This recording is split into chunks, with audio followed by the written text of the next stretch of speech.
Health news మీకోసం. సాధారణంగా మనం పగలు పనిచేస్తాం, రాత్రిపూట విశ్రాంతి తీసుకుంటాం. ఈ పనులకు అనుగుణంగా మన శరీరం స్పందించే విధానాన్ని సర్కాడియన్ రిథమ్ అంటారు. దీనికి వ్యతిరేకంగా రాత్రిపూట విశ్రాంతి తీసుకోకుండా కృత్రిమ కాంతిలో పనిచేస్తే ఏమవుతుంది, కృత్రిమ కాంతి మన శరీరాన్ని ఎలా ప్రభావితం చేస్తుంది అనే విషయాలను తెలుసుకునేందుకు అమెరికాలోని వెస్ట్ వర్జీనియా యూనివర్సిటీకి చెందిన శాస్త్రవేత్తలు ఇటీవల ఒక పరిశోధన చేశారు. రాత్రిపూట నిద్రపోకుండా కృత్రిమ కాంతిలో పనిచేయటం అనేది కేవలం నిద్రలేమిని మాత్రమే కలిగించదు.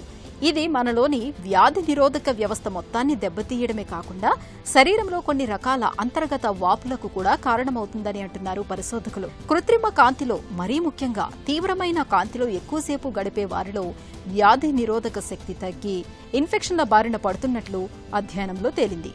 అలాగే ఒత్తిడి, ఆందోళన, కుంగుబాటు వంటి సమస్యలు ఉన్నప్పుడు వాటిని పెంచే గుణం ఈ కృత్రిమ కాంతికి ఉందని పరిశోధకులు గుర్తించారు.